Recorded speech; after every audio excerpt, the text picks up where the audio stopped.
carnet jaune, il est quelque part. Dans le bus hier, j'ai trouvé ma petite phrase d'accroche. En fait, ça va pas se passer du tout comme j'avais prévu. Mon premier chapitre va faire genre 3 phrases. Et donc ce sera pour signifier le retour du Revenge en Vacaria. Car le Revenge a disparu pendant 8 ans. Mais où est-ce qu'il a bien pu partir le Revenge? Bah ça, il faut lire le tome 1,5 pour le savoir. Et le tome 2. Du coup, ce sera expliqué.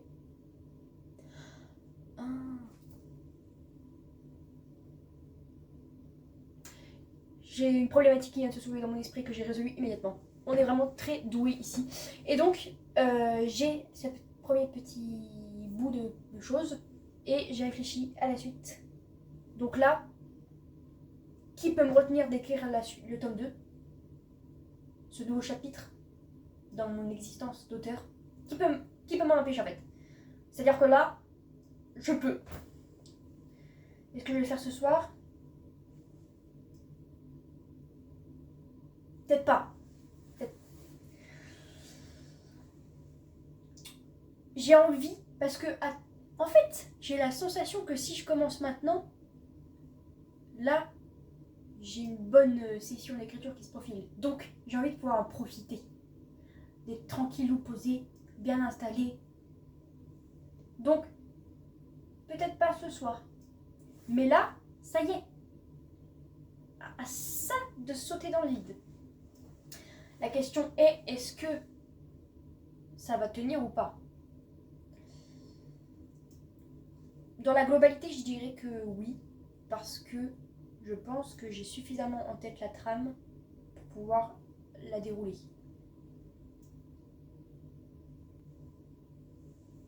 Ce sera la surprise, on croise les doigts. Mais je pense que dans tous les cas, quand je vais m'y mettre, je vais retenter comme j'ai fait pour ma nouvelle, à savoir me mettre 500 mots par jour.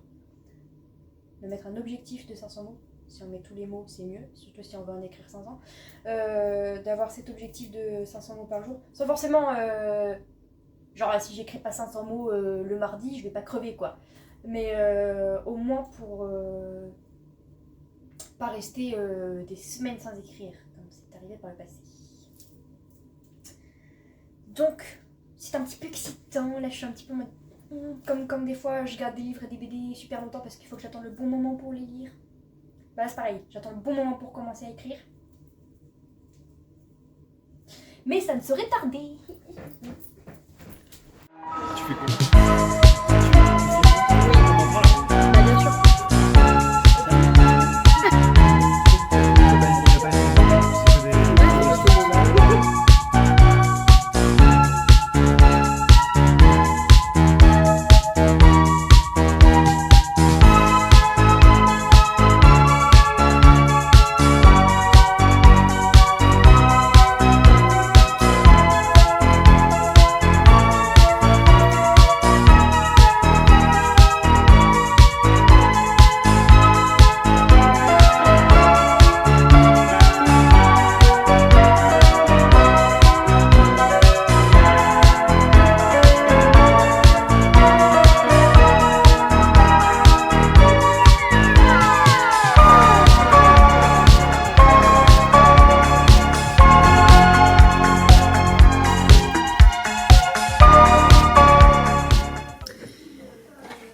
Je suis un petit peu malade aujourd'hui.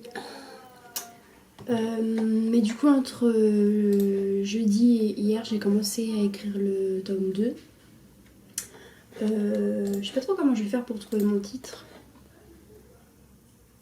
On verra ce que je veux transmettre dans le titre. Mais en fait, je pense que je vais déjà le modifier parce que là, j'ai écrit le prologue, un court premier chapitre et l'entame du chapitre 2. Sauf qu'en fait, du coup, je l'ai pas commencé en utilisant notre personnage pour introduire le roman, ce que je trouve dommage. Et en plus, si je module ce que j'ai déjà écrit différemment, ça me permettra de faire des flashbacks comme il y en a pas mal dans le Renard et l'Oranger. Je trouvais ça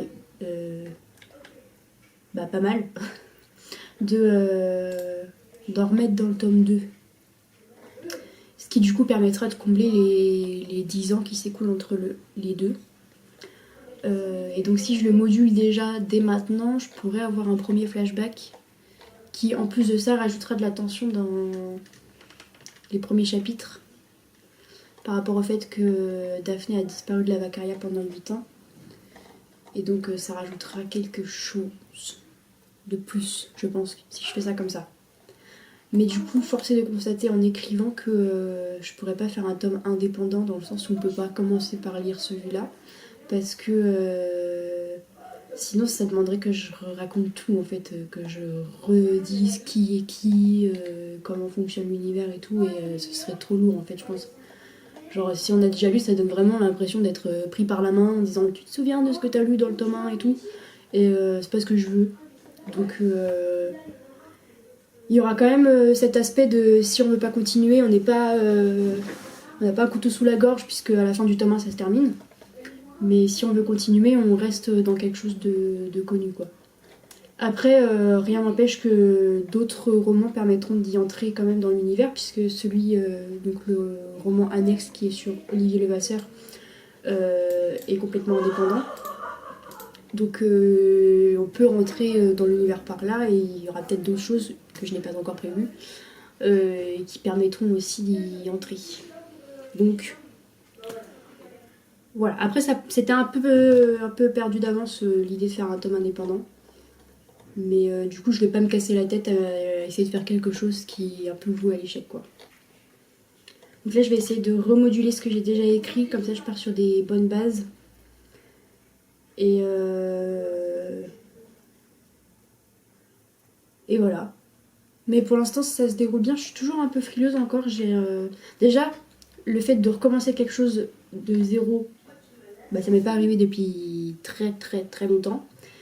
Et toujours l'appréhension de me dire est-ce que je vais y arriver finalement à aller jusqu'au bout, puisque mes autres livres ne sont pas arrivés jusqu'au bout.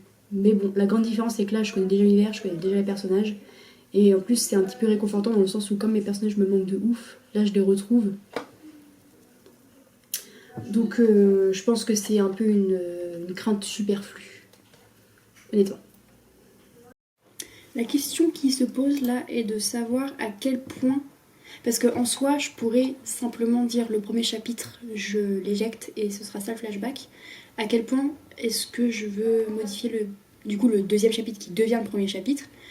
En fait la question c'est l'intérêt que j'utilise un autre personnage que le personnage principal, que l'un des personnages principaux, parce que comme dans Le Renard et l'Oranger il n'y aura pas qu'un seul personnage principal. L'intérêt que j'utilise quelqu'un d'autre pour débuter le roman, c'est que ça apporte un contexte et en plus de ça, ça donne encore un autre point de vue sur le personnage principal. En plus du point de vue externe que du coup j'utilise. Mais du coup là, en fait, il y a un petit passage qui fait suite au chapitre 1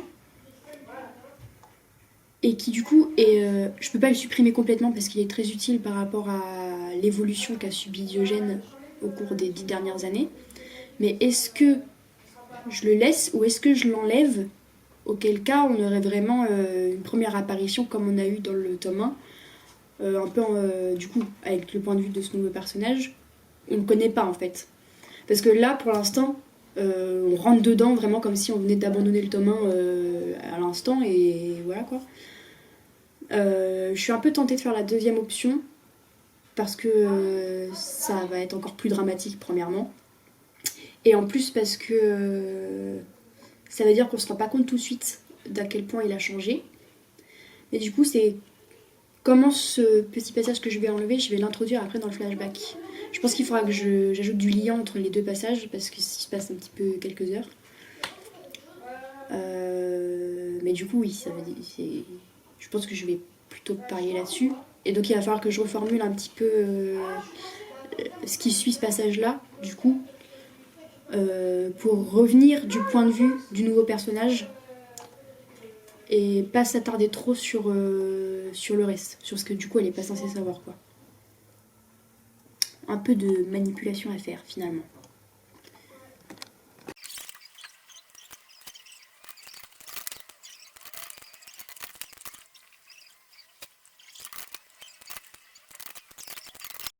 Me revoilà, plus malade que jamais. C'est faux. Je survis tant bien que mal. J'ai terminé le premier chapitre. Du coup, le véritable premier chapitre. Et pas... Oh, ça c'est intéressant. Et pas l'ex-premier chapitre. Je vais fermer la porte. Et c'est très bizarre, en fait. Parce que... Il y a 10 ans qui se sont écoulés. Je sais pas si c'est mieux. Bref. Il y a 10 ans qui se sont écoulés entre les deux tomes, comme je l'ai déjà dit à de nombreuses reprises. Mais du coup, j'écris et... Déjà, j'ai l'impression que mes personnages, ils m'en veulent, genre. Je suis un peu là en mode... Salut les gars, ça va bien se passer, vous inquiétez pas. Vous avez vécu des trucs difficiles, il y a encore des choses qui vous attendent, mais la vérité, ça va aller. Hein. Et en plus, du coup, il s'est passé plein de trucs en disant... Et j'ai l'impression que j'ai tout manqué, je suis un peu là en mode... Genre, à quel moment Corey, il avait 7 ans et maintenant il a 17 ans. Elle a 14 ans, wesh.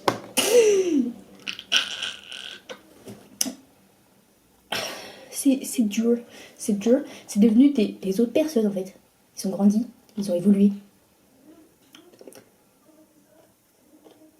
J'avais pas envisagé cette partie-là de l'écriture. Voilà. Et du coup, la question, là, c'est est-ce que mon flashback, je le mets maintenant, au début du deuxième chapitre, ou après? Chez Hippo. Je pense qu'il faut peut-être que je le mette un petit peu plus tard, sinon ça va être un petit peu brutal.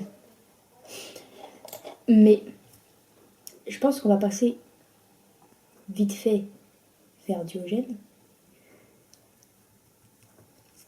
Quelle est sa relation avec Cassandre, finalement? Parce que en 10 ans d'absence de Daphné, ça les a rapprochés d'être en manque de la même personne. Un petit peu, même si Diogène pense toujours que c'est une sorcière et qu'elle, elle pense toujours que c'est un crevard. Ils sont pas vraiment amis, mais ils se tolèrent. À quel point leurs échanges sont cordiales, je ne sais pas. Ce truc-là, il est pas dans un très bon mood. Parce que le monsieur est flippé, as usual. On ne change pas une équipe qui gagne. Il y a beaucoup de choses qui ont évolué. Mais il y a des choses qui ne changent pas. Never. Bonjour, mystère. Veuillez entrer, bien sûr. Entrez.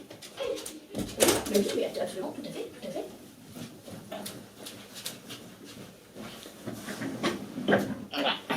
Pas de problème, mon chien. Non, non, bah non, par contre. Mais me regarde pas comme ça, hein. Attends. Hop. Just like a baby. Je suis perplexe. Ça me met un peu mal à l'aise, en fait, d'écrire. Parce que... Déjà, les retrouver alors que ça fait genre au moins 1 an que j'ai arrêté d'écrire le tome 1. Les retrouver dans l'écriture et pas dans la lecture, c'est trop bizarre. Et le fait qu'il se soit passé tellement de choses que du coup je n'ai pas vécu puisque je ne les ai pas écrites, c'est encore plus bizarre. En fait, je me sens un petit peu coupable.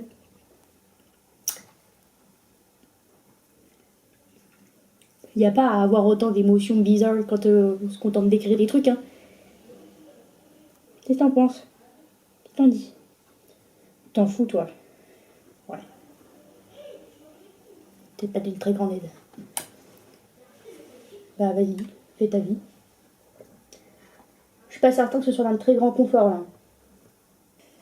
Donc voilà, je vais continuer à farm tout ça. Je pense que mon flashback, je vais l'insérer dans le chapitre 2. Est-ce que c'est trop tôt ou pas? En fait, c'est que ça va apporter une tension vraiment d'une rare violence. Du coup, est-ce que je la mets tout de suite ou est-ce que je la mets un petit peu plus tard quand on a commencé à lire? Voilà, on s'est mis dans le roman, on est là, c'est Pépouze et tout. Non, c'est pas Pépouze, d'accord? C'est un crève-cœur. Dans le bon sens du terme et dans le mauvais. Que faire? Je ne sais pas. Et il y avait un autre truc aussi que je voulais dire. Oui, de toute façon, je pense que je vais le remanier un petit peu pour que ce soit vraiment tendu. Parce que là, c'est tendu, mais il faut vraiment que ce soit tendu. Hein?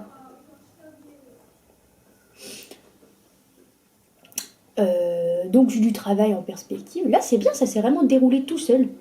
Ça fait vraiment très longtemps que j'ai pas écrit comme ça, juste en faisant et pas en prenant la tête.